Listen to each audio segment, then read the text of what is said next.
Bab 636. Token api misterius.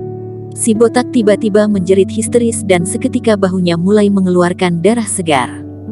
Astaga, ini bukan tipuan belaka. Dia terjatuh ke bawah, melolong histeris.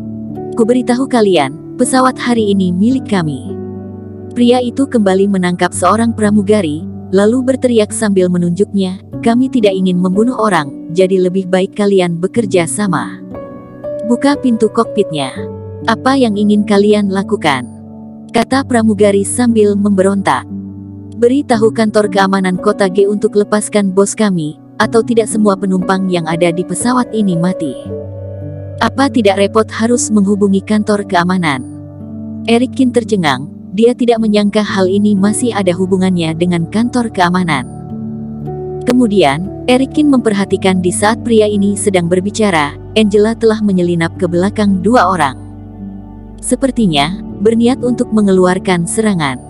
Nyali wanita ini cukup besar juga. Kultivasi Superior Master. Erikin sedikit terkejut, dia tidak menyangka wanita ini ternyata juga seorang pejuang. Aku tidak bisa mengabulkan permintaan kalian, selain itu, aku juga tidak mempunyai kunci ruangan kapten. Ucap pramugari tanpa menyerah. Raut wajah pria itu mulai berubah. Dia mulai mengangkat tangannya yang sedang memegang pistol dan menarik pelatuknya. Namun, tepat pada saat inilah Angela menyerang. Dia mendengus dengan lembut, dan sebuah tendangan menyerang ke arah pergelangan tangan pria itu. Pria itu tidak sempat menghindar, dan seketika mendengus kesal, kemudian pistolnya terjatuh. Lalu, Angela dengan secepat kilat kembali mengeluarkan sebuah tendangan dan mengarah ke seorang pria berbadan pendek tersebut. Gadis kecil, berani sekali ikut campur urusan kami. Pria pendek itu marah besar, dia mengepalkan kedua tangannya dan langsung menyerang ke arah Angela. Lalu, sebuah tinjuan keras mengarah ke kepala Angela. Tinjuan ini bagaikan angin topan, penuh dengan kekuatan. Pria pendek itu ternyata seorang kultivasi Grand Superior Master. Wajah Angela memucat.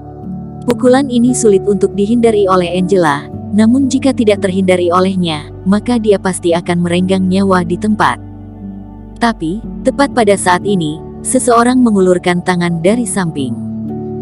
Terlihat tidak cepat dan tidak lambat, namun berhasil menangkap kepalan tangan pria pendek tersebut dengan erat. Itu adalah Erikin. Cepat pergi, kamu bukan tandingannya. Angela sangat terkejut. Meskipun Erikin sedang membantunya, tapi Angela tahu bahwa Erikin tidak mempunyai fluktuasi seorang pejuang. Seorang manusia biasa menghadapi seorang Grand Superior Master, secara tidak langsung mencari mati namanya. Pria pendek itu juga terkejut dan ingin menarik kembali tangannya.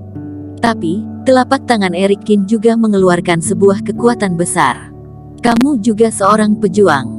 Pria pendek terkejut dan melihat ke arah Erikin. Di kelas bisnis sudah ada seorang superior master dan dia sudah sangat takjub. Namun, dia tidak menyangka masih ada satu pejuang. Selain itu, dia bersikeras untuk menarik tangannya, namun tangan Erikin seperti penjepit besi. Dia segera menyentuh pinggangnya. Dengan sebuah tendangan, Erikin berhasil membuat pria pendek itu terlempar. Pada saat ini, pria jangkung tersebut kembali mengangkat pistolnya dan bersiap menembak ke arah Erikin. Sosok Erikin bagaikan hantu, dalam sekejap mata dia telah berhasil menendang pria jangkung tersebut.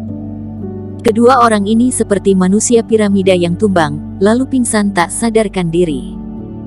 Dan pada saat ini, pramugari segera memanggil petugas keamanan pesawat untuk mengamankan kedua orang ini.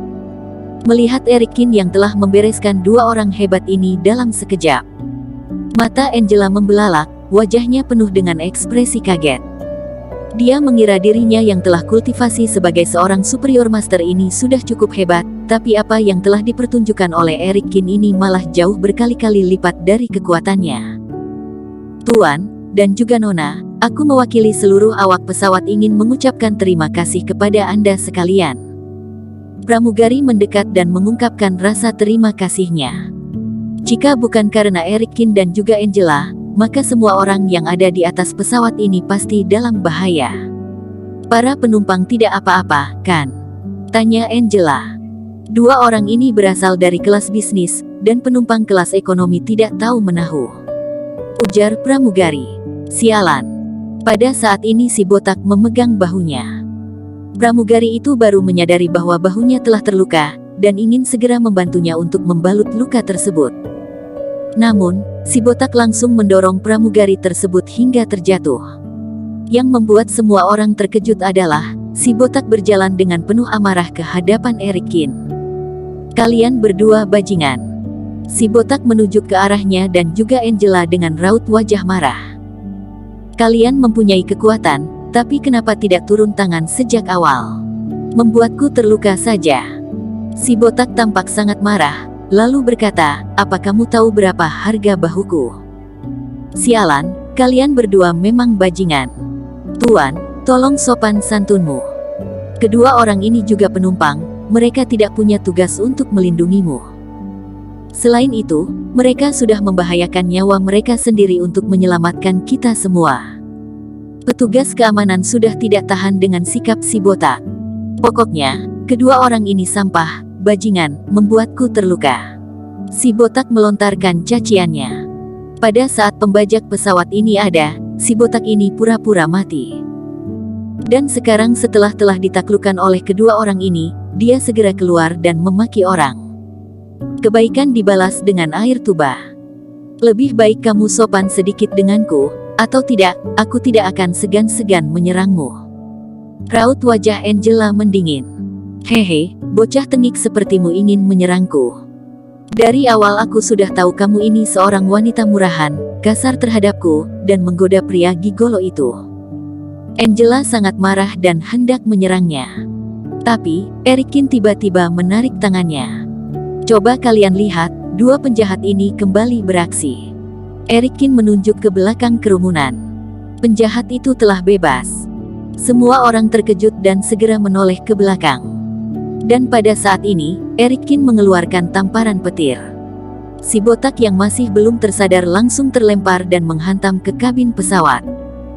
Raut wajahnya seketika memerah, dia menjerit dengan mengenaskan dan memuntahkan dua biji giginya yang patah. Kamu, berani sekali kamu memukulku.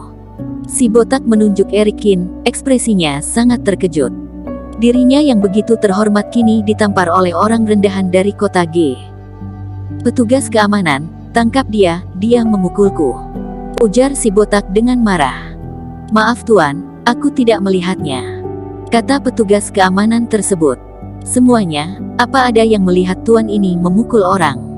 Jangan menyalahkan orang baik. Ucap Angela tersenyum sambil menutup mulutnya. Kami juga tidak melihatnya. Semua orang langsung menggelengkan kepalanya. Meskipun tahu apa yang telah terjadi, tapi menghadapi orang seperti si botak ini, mereka enggan melayaninya, dan tidak ada orang yang bersedia menjadi saksi untuknya. Karena penanganan yang begitu tepat waktu, maka hal ini tidak menimbulkan kepanikan kepada para penumpang, dan pesawat melanjutkan perjalanannya. Dan Erikin langsung menelepon Alexander Y pada saat di dalam pesawat. Apa? Mereka meminta kita untuk melepaskan gurunya. Ekspresi Alexander Y sedikit serius setelah selesai mendengar kejadian ini. Demi menyelamatkan orang, mereka bahkan melakukan pembajakan pesawat. Pihak lawan cukup brutal juga. Erikin, coba kamu lihat apakah ada tanda-tanda di tubuh pihak lawan itu. Kata Alexander Y. Batin Erikin sedang menyelidiki tubuh kedua orang itu, lalu mengeluarkan sebuah token kecil. Begitu dia memegangnya, dia langsung merasakan sensasi ditusuk-tusuk di jari-jarinya. Saat dia menunduk, jarinya telah mengeluarkan darah. Perlu diketahui, dengan kekuatan fisik yang dia miliki saat ini, hanya ada sedikit benda yang bisa membuatnya terluka. Terlebih lagi, ini hanyalah sebuah token. Di atas token tersebut, muncul sebuah api hitam, dan setelah menusuk Erikin, api itu segera melarikan diri. Erikin mendengus, lalu segera mengulurkan tangannya untuk menangkapnya. Api hitam itu langsung tertangkap oleh Erikin, kemudian dipadamkan. Tiba-tiba, di atas token tersebut muncul sebuah tulisan. Di atas token mereka, tertulis sebuah kata, api. Kata Erikin. Hanya ada satu kata api saja. Iya, Tapi token ini tertempel sebuah api hitam yang sangat besar, aku bahkan terbakar sedikit. Ucap Erikin. Bersambung. Terima kasih telah menonton video ini sampai akhir. Jangan lupa subscribe dan nantikan kisah episode selanjutnya hanya di Novel Story. Salam.